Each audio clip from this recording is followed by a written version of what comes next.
તો કે હેલો મિત્રો, કેમ છો આપ લોકોનું ફરી સ્વાગત છે મારી ચેનલ ગુજ્જુની સફરમાં। તો મિત્રો આજે આપણે જે વિડીયોમાં વાત કરવાના છીએ તે છે 2026માં યોજાનારો મહાશિવરાત્રિનો પાવન પર્વ મેળો એટલે કે મહાશિવરાત્રિનો મેળો એટલે કે મહાદેવનો પર્વ, જે દર વર્ષે જૂનાગઢની ગોદમાં એટલે કે ભવનાથ તળેટીમાં સુંદર રીતે આયોજન થાય છે અને ભવ્યથી ભવ્ય આ મેળાનું સુંદર આયોજન થાય છે। તો મિત્રો આજે આપણે આ વિડીયોમાં 2026ના મહાશિવરાત્રિના મેળા લગતી તમામ માહિતી હું તમને આ વિડીયોમાં આપવાનો છું। અમારી સાથે વિડીયોમાં બનો અને જાણો કે આ વર્ષના મહાશિવરાત્રિને લગતી શું અપડેટ છે એ બધી જ માહિતી તમને આ વિડીયોના માધ્યમથી પ્રોવાઈડ કરીશ। તો ચાલો મિત્રો વિડીયોની શરૂઆત કરીએ।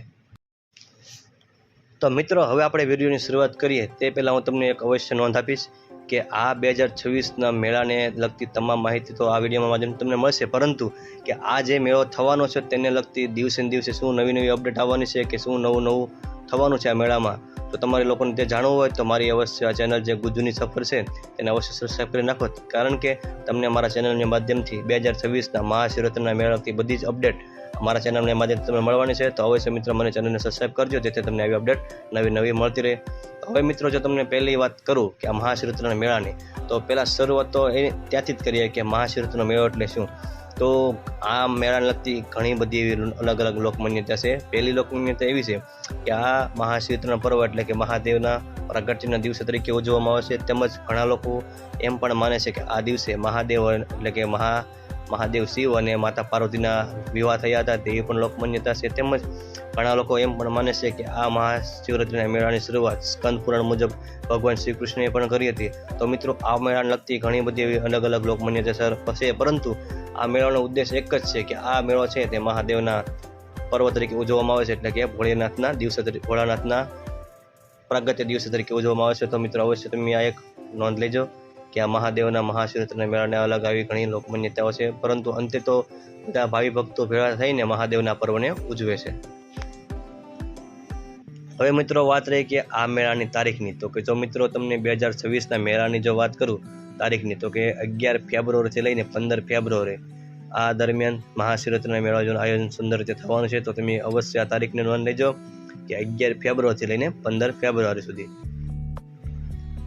તેમજ મિત્રો જો તમને આ મેળાની વાત કરું તો કે તમને આગળ તારીખ તો મેં તમને વાત કરી તેમજ, પરંતુ જે આ 4 દિવસનો મેળો થવાનો છે, તો મિત્રો તમને આ મેળામાં જો તમને વાત કરું તો તમને આ મેળામાં 4 દિવસ દરમિયાન તમને દિવસે તો તમને કાંઈ પણ જોવા નહીં મળે, પરંતુ જે આ મેળાની ખાસિયત છે તે છે રાત્રિ દરમિયાન। કેમ કે આ મેળાની ખાસિયત એટલા માટે તમને કહું છું કે રાત્રિ દરમિયાન કે જે લોકોએ શિવરાત્રિનો મેળો કર્યો છે તે લોકોને ખબર હશે, પરંતુ જે પહેલી વાર આ મેળામાં આવવાના છે તે લોકો માટે હું ખાસ અવશ્ય કહીશ કે જો તમે લોકો રાત્રિ દરમિયાન આ મેળાનો આનંદ માણો તો તમને અવશ્ય મેળાની મજા આવશે। કેમ કે દિવસે તો તમને ઓછો પબ્લિક જોવા મળશે, પણ રાત્રિ દરમિયાન તમને મેળાઓ છે કે નાના મોટા ખેલ છે, આખ્યાન છે, સંતવાણી છે, તમને એવું ઘણું બધું જોવા મળશે આ રાત્રિ દરમિયાન। તો તમે એ પણ આયોજન એટલે કે આનંદ માણી શકો છો। તો અવશ્ય બને ત્યાં સુધી તમે દિવસે ઓછું પરંતુ રાત્રે તમે આ મેળાનો આનંદ માણો તો અવશ્ય તમને આ મેળાની મજા આવશે।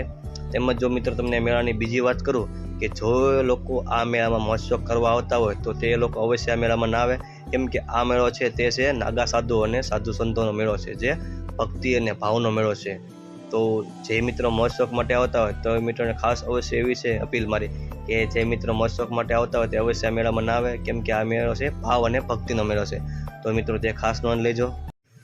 તો કે મિત્રો હવે વાત રહી કે આ મેળામાં ક્યાં રહેવું અને ક્યાં જમવું, કે જે લોકો મહાશિવરાત્રિનો મેળો કરે છે તે લોકોને ખબર જ હશે આપણે ક્યાં રહેવું અને જમવું, પરંતુ જે લોકો આ મેળામાં પહેલી વાર આવતા હોય તેના માટે પ્રવેશનો અવશ્ય થતો હશે। તે લોકો માટે તો એટલું જ કહીશ કે તમે જો આ મેળામાં આવતો હોય તો તમારે ખાવા પીવાની કોઈ પણ જાતનું ટેન્શન લેવાનું છે જ નહીં, કેમ કે આ 4 દિવસના મેળા દરમિયાન તમને ઘણા બધા નામી અનામી અન્નક્ષેત્રો જોવા મળશે, જે તમને વિના મૂલ્યે ભરપેટ ભોજન પૂરું પાડશે। તેમજ આ ભવનાથ તળેટીની આજુબાજુ ઘણા બધા આશ્રમો છે, તેમજ એવી ઘણી બધી ધર્મશાળાઓ છે ત્યાં તમને રહેવાની વ્યવસ્થા મળી રહેશે। તો તમારે તે પણ કોઈ પણ જાતનું ટેન્શન લેવાનું છે। તો કે જે મિત્રો પહેલી વાર આવતા હોય તો તે પણ આ અવશ્ય નોંધ લે કે ખાવા પીવાનું કાંઈ પણ તમે ટેન્શન ના લેતા, કેમ કે તમને આવા ઘણા બધા અન્નક્ષેત્રો તેમજ આવા ઘણા બધા આશ્રમ જોવા મળશે જ્યાં તમને ભરપેટ ભોજન તેમજ સુવાની વ્યવસ્થા મળી રહેશે। તો અવશ્ય તમે આની પણ નોંધ લેજો। હવે મિત્રો બીજી વાત એ કે આ મહાશિવરાત્રિના દરમિયાન તમારે કઈ રીતે પહોંચવું આ ભવનાથના મેળામાં। તો મિત્રો દર વર્ષની જેમ આ વર્ષે પણ 200થી વધુ એવી બસો ફાળવવામાં આવી છે, જેથી તમને ગુજરાતના ખૂણે ખૂણેથી જે ગુજરાત સરકારની બસો છે તમને આ ભવનાથ તળેટી સુધી લાવી છે। તો તમારે તેનો પણ કોઈ ઇસ્યુ નહીં રહે કે તમારે કઈ રીતના આવું, કેમ કે દર વર્ષની જેમ આ વર્ષે પણ 200 થી 250 બસો ફાળવવામાં આવી છે.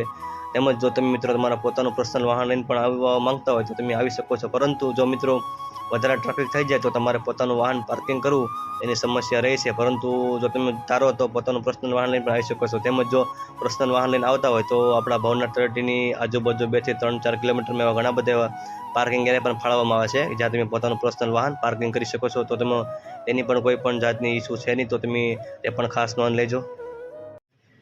તો મિત્રો આ હતી આપણી 2026ના મહાશિવરાત્રિના મેળાને લગતી માહિતી વિડીયો.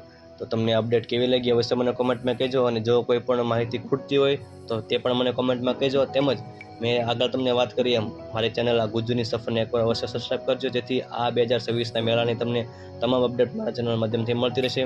તો મિત્રો આ વિડીયો આ સુધી અહીંયા જ, ફરી મળશું. ત્યાં સુધી જય હિન્દ, જય ભારત, જય જય ગરવી ગુજરાત.